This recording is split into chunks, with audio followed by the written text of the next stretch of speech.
Just going to make a short video because Derail Valley Simulator has launched. This is basically my favorite, one of my favorite VR experiences and games of all time. I've played about 20 hours, it's not that much, but I've recently kind of really got into it. And the developers have been working on this new version called Simulator. And it does a bunch of things. So the first thing, major difference, is that you've got these save sessions like this, so you can have multiple saves. That wasn't really easy before. And as you can see here, you've got difficulty, so you can make it mega easy like I've done. I've done a custom profile here, which basically means I earn a lot of money and I don't have to pay much for the fuel and for repairs. You can actually go in and edit trains, so you can create your own, I think it's called combines or, you can create your own train and carriages combination. There's new trains being added. It's basically like a version 2 of the game, and I highly recommend picking it up if you're interested in this kind of thing. I'll explain to you why I love this game so much. I've got a legacy session there. We've been working my way at my career. I'm just going to load here the this version probably. So as you can see, I can even go back here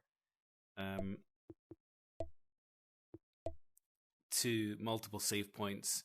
So it's much better management. By the way, developers, if you're watching, that splash screen's not been updated. That's what you see inside Steam VR. You get the right splash screen here.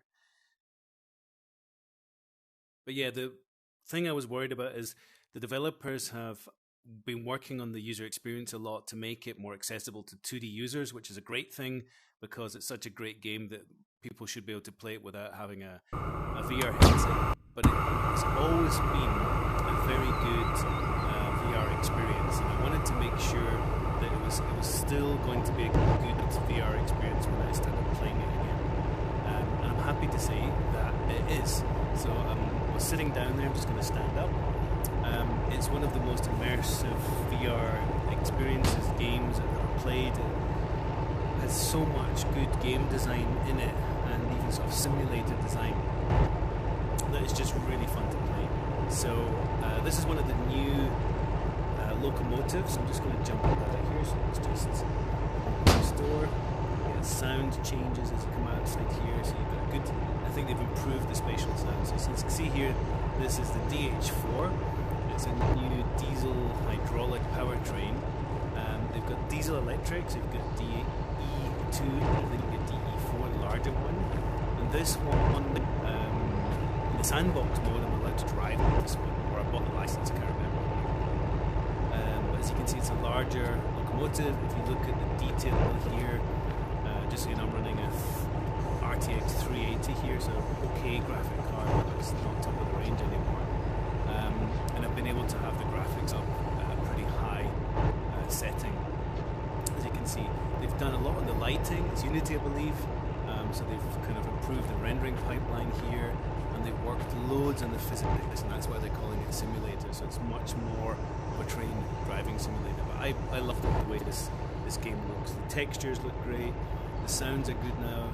There's dynamic weather, and as you'll see, it's all about train driving. So if we get in here, let's close that door. You can see I've already got a few things set up. This is what makes this game so immersive. So you've got an itinerary here, they've improved it, but any of these things here you can grab and you can put them on your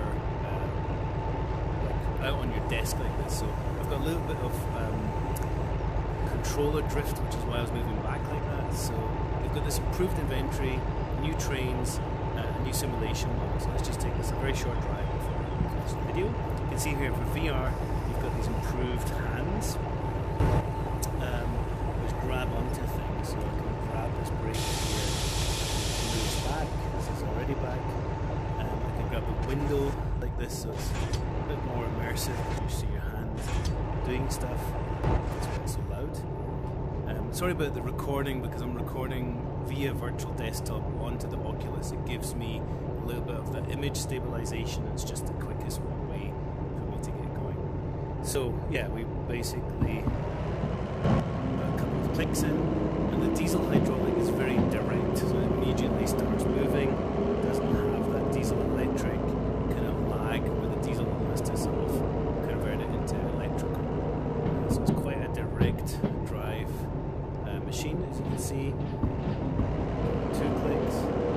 So the speed pickup. I'll do a little bit of braking for you here. Full brakes. Can you hear the brakes?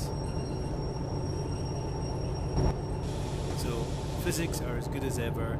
I think they've just generally improved the immersion, the gameplay, the simulation. One of my favourite features is this radio here. Let's see. I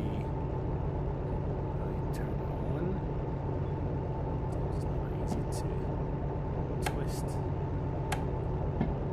Oh, I have to turn it on first, that's right.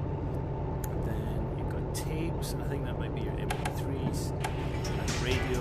See, I've got simulated radio. So I like to just have that on. See what's sort of drifting along here.